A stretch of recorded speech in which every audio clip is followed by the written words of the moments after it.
Trading में सबसे बड़ा सवाल ये नहीं है कि तुम कितना कमा सकते हो, बल्कि ये है कि तुम कितना बचा सकते हो। क्योंकि सच ये है कि प्रॉफिट बनाना तो एक स्किल है, लेकिन अकाउंट बचाना एक सर्वाइवल है। वेलकम, स्वागत है आपका इस सीरीज की चौथी वीडियो में, जहां हम बात करेंगे ट्रेडिंग के सबसे इम्पोर्टेंट टॉपिक रिस्क कंट्रोल पे। शायद आपने भी कभी एक्सपीरियंस किया होगा, पहले 2-3 ट्रेड्स अच्छे होते, कॉन्फिडेंस भी हाई हो जाता है, और फिर एक ऐसा ट्रेड जो पूरा प्रॉफिट खत्म कर देता है, और कभी कभी तो अकाउंट भी। आज हम इसी साइकिल को तोड़ने वाले हैं। जब तुम अपनी औकात से बड़ा रिस्क लेते हो तो मार्केट तुम्हें प्रॉफिट नहीं, एक रियलिटी चेक देता है। मतलब रिस्क इतना बड़ा हो जाता है कि एक छोटा सा मूव भी पूरा अकाउंट हिला देता है। तो सच्चाई ये है कि स्लो ग्रोथ बोरिंग लगती है, पर वही ग्रोथ रियल होती है। लेवरेज तुम्हें पावरफुल नहीं बनाता, वो तुम्हारी गलतियों को एम्पलीफाई करता है। मतलब थोड़ा सा मूव ह्यूज प्रॉफिट या ह्यूज लॉस बना कर देता है। आपको पता है 90% लोग लेवरेज से नहीं, लेवरेज के मिस यूज से मरते हैं।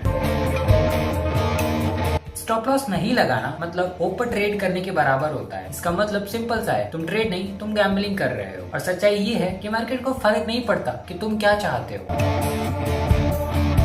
एक लॉस के बाद तुम मार्केट से लड़ने लगते हो, मतलब ये कि तुम्हारा लॉजिक चला जाता है। अब तुम्हारा ट्रेड ईगो कर रहा हो, बस एक और ट्रेड और सब वापस आ जाएगा। ये सबसे खतरनाक लाइन है जो हर बिगनर ट्रेडर खुद से बोलता है, लेकिन असल में तुम रिकवर नहीं करते, तुम और डूबते जाते हो। लॉस एक्सेप्ट करना ही रियल रिकवरी हो।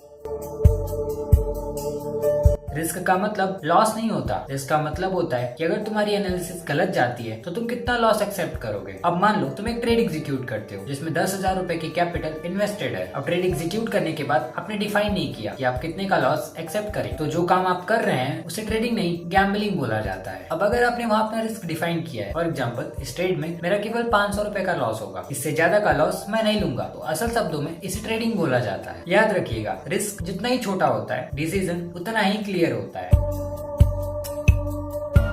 बिगनर सोचता है ये ट्रेड जीतनी ही चाहिए, जैसे मार्केट उसके बाप का हो, उसने कहा और मार्केट उन्हें प्रॉफिट निकाल कर दे देगी। बट प्रोफेशनल सोचता है ये ट्रेड एक सिस्टम का पार्ट है, प्रॉफिट या लॉस जो भी आएगा मैं एक्सेप्ट कर लूंगा। एक सवाल पूछता हूँ, आपके अकॉर्डिंग प्रोफेशनल ट्रेडर्स का गोल क्या होता है? प्रॉफिट?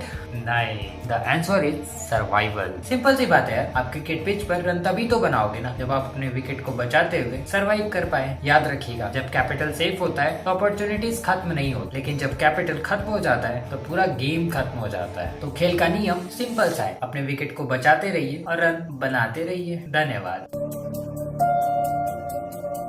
एक सिंपल सा रूल है कि ट्रेड में अपनी पूरी कैपिटल का 1% से ज्यादा रिस्क मत लो। फॉर एग्जांपल आपका अकाउंट अगर 1 लाख रुपए का है तो उसमें 1,000 रुपए से ज्यादा का रिस्क मत लो। इसकी सबसे बढ़िया बात यह है कि आप अपनी पूरी कैपिटल से 100 ट्रेड एग्जीक्यूट कर पाओ। और दूसरी बात, अगर आप 100 ट्रेड्स में लॉस करते हो तो आपको अपनी स्ट्रेटेजी से 100 मिस्टेक्स के बारे में पता चलेगा। और अगर आप इन गलतियों की प्रॉपर जर्नल करते हो और इन्हें दोबारा रिपीट नहीं करते हो तो नेक्स्ट टाइम आपके प्रॉफिटेबल बनने के चांसेस बढ़ जाते हैं।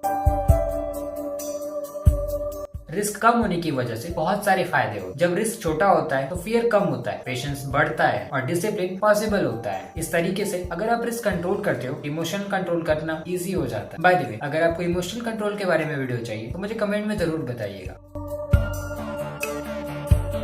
तो आज से प्रॉफिट के पीछे मत भागो, कैपिटल को प्रोटेक्ट करो, क्योंकि मार्केट कल भी खुलेगा। बिग ट्रेडर्स बड़ा प्रॉफिट इसलिए बनाते हैं क्योंकि उन्होंने बड़ा रिस्क लेना नहीं, रिस्क कंट्रोल करना सीखा होता है। अगली वीडियो में हम बात करेंगे क्यों ना ट्रेड लेना भी एक स्किल है और कैसे over trading quietly account destroy कर देती है। और हाँ, अगर आप सचमुच में रिसर्च चाहते हो तो don't forget to follow this series. We will meet in the next one. Thank you so much.